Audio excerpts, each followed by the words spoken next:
talk about Chapter 13, Physical and Cognitive Development in Emerging and Young Adulthood. Let's start with our learning objectives. To be able to describe the transition from adolescence to adulthood. To be able to summarize physical development in young adults. To be able to discuss sexuality in young adults. To characterize cognitive changes in early adulthood. To identify examples of the roles of experience, culture, and gender in adult moral development, and to explain how emerging adults make the transitions to higher education and work. Emerging adulthood. The road to adulthood may be marked by entering college, working, moving away from home, and getting married and having children. For many young people, the late teens through mid to late 20s is a distinct period of emerging adulthood between adolescence and adulthood. Health status. Most emerging and young adults in the United States report being in good to excellent health. Accidents are the leading cause of death for young Americans aged 15 to 24. Emerging and young adults have consistently been associated with lower socioeconomic status and levels of health insurance of any age group. They often have no regular access to health care. COVID-19 risk of death is often lower, but long COVID is a risk for this developmental stage. Genetic influences on health. The interaction of genes and environment lead to the expression of obesity, certain cancers, and asthma. A genetic variant influences the development of symptoms of depression. In a supportive family environment, depression risk is not elevated. In the absence of such an environment, the gene increases the risk. Diet and nutrition. In 2017, 11 million deaths across the world could be attributed to dietary risk factors. The World Health Organization recommends a diet rich in fruits, vegetables, whole grains, and unsaturated fats. Since 1975, the global obesity rate has almost tripled. In 2016, there were 1.9 billion overweight adults, 650 million of whom were obese. Much of the increase is due to globalization, including increased availability of nutrient-poor, high-calorie processed foods. In the United States, in 2020, 41.9% of adults were obese. Increases in obesity are due to increases in snacking, inexpensive fast food, supersized portions, high-fat diets, labor-saving technologies, and sedentary recreation. Obesity is associated with many health risks, including depression, high blood pressure, heart disease, stroke, diabetes, arthritis, and some cancers. Lifestyle changes or drug treatments can create weight loss, but the losses are difficult to maintain. Physical activity. The benefits of being physically active include maintaining a desirable body weight, building muscle, strengthening the heart and lungs, and protection against heart disease, stroke, diabetes, osteoporosis, and disease. Stress. High levels of stress are related to a host of physical and immunological impairments. In some cases, stress leads young adults to engage in drinking or smoking. Stressed out college students are more likely to eat junk food, exercise less, and have poor sleep. College-age women are more likely to use emotion-focused coping than college-age men and experience higher overall levels of stress. Sleep. The transition from adolescence to emerging adulthood is often marked by worsening sleep. Sleep deprivation impairs physical health and cognitive, emotional, and social functioning. The primary cognitive consequence is impaired attention and vigilance. Sleep deprivation is linked with poor academic performance, higher stress, enhanced emotional reactivity to negative events, and increased risk for some psychological disorders.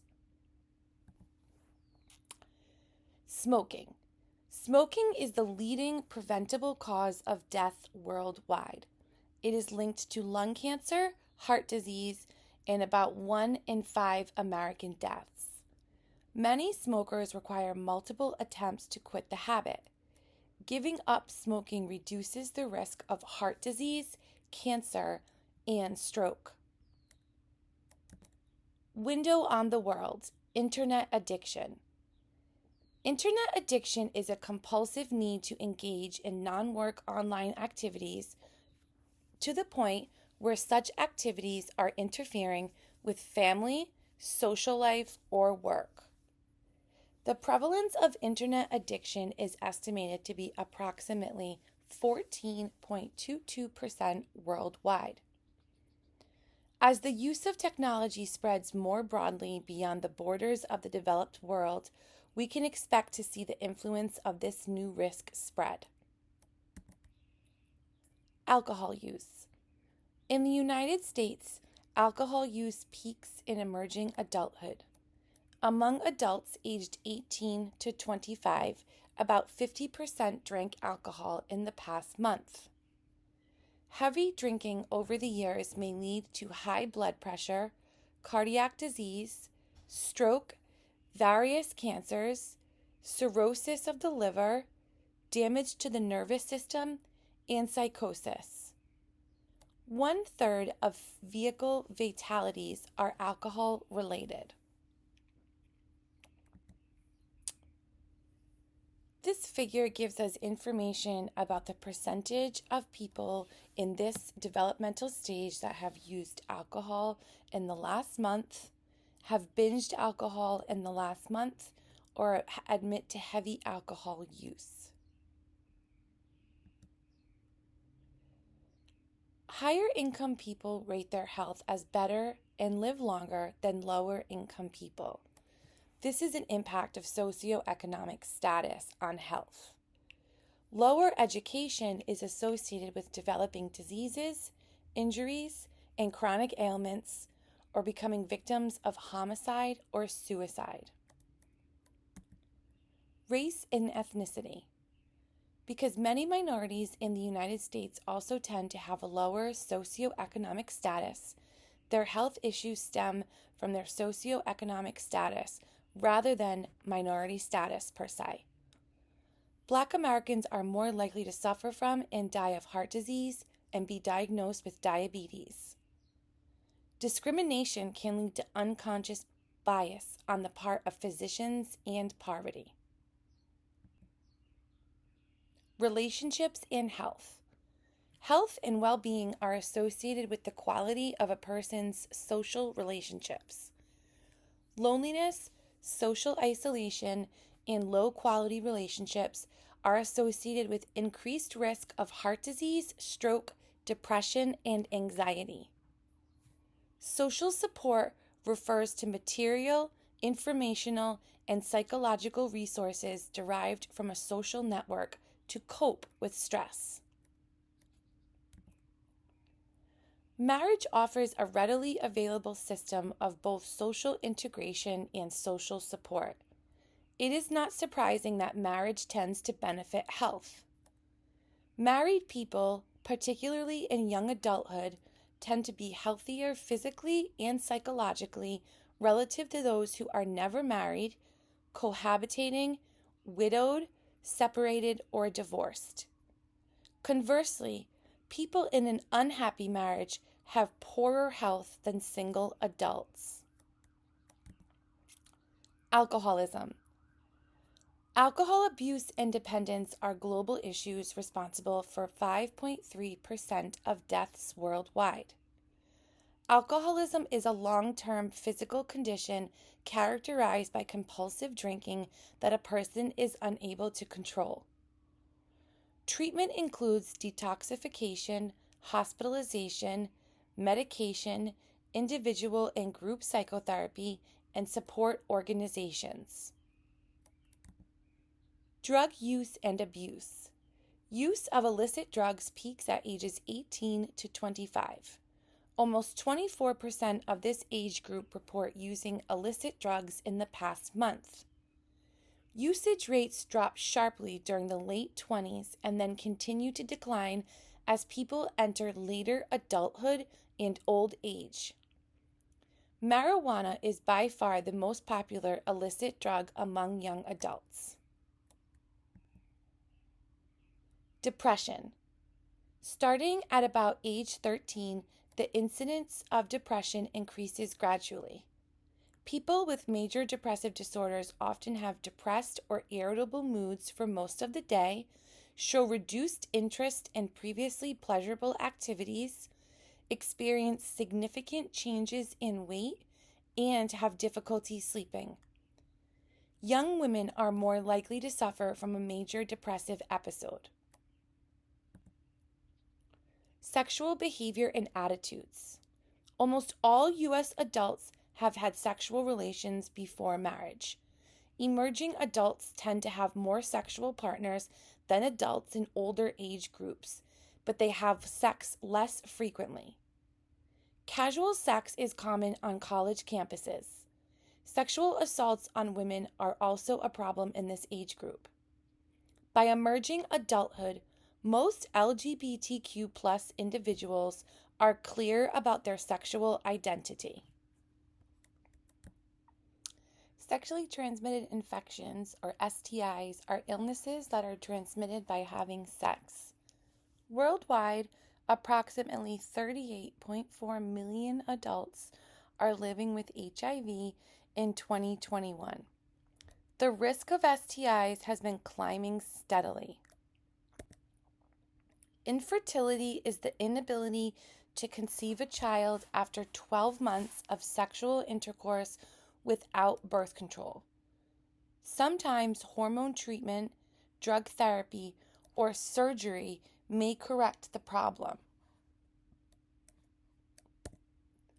Perspectives on adult cognition. Young adults can engage in reflective thinking, which involves continuous, active evaluation of information and beliefs in the light of evidence and implications. A higher stage of adult cognition is post-formal thought, relying on subjective experience and intuition as well as logic. It allows room for ambiguity, contradictions, and compromise. Triarchic theory of intelligence. In contrast to Piaget's emphasis on analytical thinking, Sternberg's triarchic theory of intelligence includes 3 types of knowledge: componential, which is analytic; experiential, which is creative; and contextual, which is practical.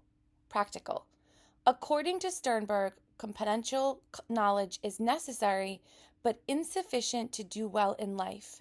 Successful adults also rely on tacit knowledge, which is information that is not formally taught but is necessary to get ahead. Emotional intelligence refers to 4 related skills: the abilities to perceive, use, understand, and manage or regulate emotions of our own and those of others so as to achieve goals. College students with high emotional intelligence are more likely to report positive relationships with parents, friends, and romantic partners. Among employees, higher scores are related to higher salaries and more promotions. Moral reasoning. In the final stage of Kohlberg's moral development, post-conventional morality, when people become fully capable of fully principled moral reasoning based on universal principles of justice, has begun. Kohlberg argued that most people do not reach post-conventional reasoning based on universal principles until their 20s, if at all. The three ethics. Individualistic cultures focus on individual autonomy. Collectivistic cultures focus on group dynamics and harmony. This may help explain some of the cultural differences in moral reasoning. The ethic of autonomy is characteristic of individualistic cultures and divinity. The ethic of community is characteristic of collectivistic cultures and focuses on social connections and duty to others. The ethic of divinity focuses on the divine soul. College. College is an increasingly important path to adulthood. Enrollments in the United States are at an all-time high. More than 2 out of 3 high school graduates go right to college.